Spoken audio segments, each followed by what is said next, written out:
Good morning, good evening, good afternoon. I go by the name Big Papita. Um, and today we're going to go over Article 5, Sections 1 through 6. Sections 1 through 6, okay? Article 5, Seniority. Seniority is defined as the length of an employee's continuous service from his hiring date with the employer and shall apply in all cases of promotion, shift preference, transfer among employees, overtime work, vacation selections, increase or decrease in forces, and rehiring. Each facility will maintain separate seniority lists. The employer will post a regularly updated seniority list at each facility in an area accessible to employees, and a copy of each list will be sent to the union each time it is updated, which means it's pretty much self-explanatory.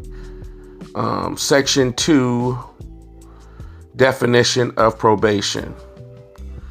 A regular employee is defined as an employee who has completed 90 continuous workdays of employment unless the employee is hired by the employer within 30 days of the termination of his or her employment of at least 9 continuous months with another employer engaged in a solid waste collection business, in which case the probationary period shall be only 60 continuous calendar days. Wow. That's pretty interesting, which means if a driver from another company, let's just say a driver that worked at Republic, gets terminated and they decide that they want to get hired at Waste Management, what the language says is instead of a 90-day probationary period, the probationary period would only be 60 days instead of 90. Very, very interesting. Section 3, layoff. When it is necessary to reduce the number of employees are to be laid off according to seniority within the classification. For the purposes of this paragraph, classification is defined as drivers, technicians, and other maintenance departments employees. A senior employee who is laid off may displace a less senior employee in another classification, provided the employee is qualified, for which for the purposes of this section means the employee has the required licensing to perform the job and has performed the job in the past. Mechanics whose seniority date is on or before the ratification date of this agreement shall be considered to have all licensing and certifications necessary or the comparable work experience required to perform their job. When an increase in the number of employees by the employer is warranted, employees shall be restored to duty as set forth above, provided the affected employee responds to the call of the employer, which call shall be sent to the last known address of the employee as filed with the employer by U.S. Postal Service or telephone call, and to the local union by fax, email, or telephone, and reports for duty within 36 hours from time of dispatch of said call to the affected employee. The giving of the aforementioned call shall fulfill the obligation of the employer under this provision of this agreement. Pretty interesting stuff. So, I'm going to try to break this down in layman's terms. In the event of a layoff, if you are a person who has a lot of seniority, but here's the catch. You've only been working, let's just say roll off. You only do roll off. That's all you know how to do. And there's a layoff in the Department of roll off. If you don't have a skill other than roll off, and somebody has less seniority than you, they can fire you, they can terminate you, and they can keep the driver with less seniority as long as that driver has more, I guess, experience in different areas. So if he knows how to do residential, he knows how to do commercial, and he knows how to do roll off, the person with more seniority, it doesn't mean anything in the event of a layoff. Now, however, in the event that the company lays a driver off, the driver who has a little bit more seniority, and they've had experience doing, let's say, it's something else, like they know how to do residential, or they know how to do something else. I believe for the Sun Valley yard is scout. So it's only 2 lines of business. If you know how to do scout, and you're a commercial driver, or if you're, however you get what I'm trying to say. As long as you've had experience in another field, you can go on to knock the person with less seniority off, as long as you have that experience. So take that for what you will. All right, so that's what it says. It also says that after they lay you off, if they're going to hire, they have to bring back former employees that they laid off, as long as they notify the union. They notify you with the address, the phone number, and everything given to them. And you have to report to work within 36 hours of them giving you that call or notifying you, right? So Section 4 is loss of seniority. Seniority will be lost, and employment shall end for any of the following reasons: discharge for just cause; B, voluntary quit; C, retirement; D, failure to report to work within 3 working days after recall; E, absence for 2 consecutive workdays without notice to employer; F, layoff for lack of work in excess of 12 months; and G, acceptance of workers' compensation for permanent disabilities. So for any of those reasons that I just mentioned, you can lose your seniority. So keep that in mind.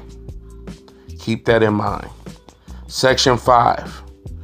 When an employee transfers to another location operated by the employer represented by this local union as a result of a request on part of the employee for such a transfer, the employee shall retain his company's seniority for the purpose of accrued pay and benefits, i.e. wage rate, accrued vacation time, etc., but shall move to the bottom of the seniority list of his new domicile for all other purposes. An employee who transfers to another location represented by this local union as a result of a company-required transfer shall retain his company's seniority for all purposes and shall dovetail into the seniority list of his new domicile. Transfer requests shall be approved or denied on behalf of the originating employee's site within 15 calendar days of the request being submitted to the company. Upon approval of the transferring and receiving sites, the company shall provide the employee an estimated start date at the new location. All right, so what this language says is that if you request to transfer, like you personally request to transfer from one location to another location, the company has 15 calendar days to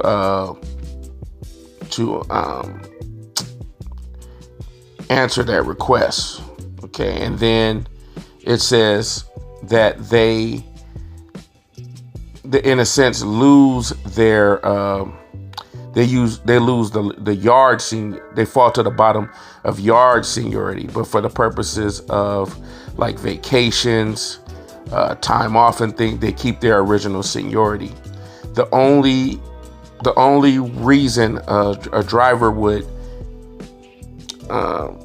keep everything as constituted as far as like seniority and everything would be is if the company, let's just say a company is offering, instead of in an event, a situation happens where the company requests that you go to another location, the company requests you transfer, then you keep everything, as constituted. But if you decide to make the transfer, then you have to wait 15 days and you fall to the bottom of that yard seniority. Section 6, which is overtime.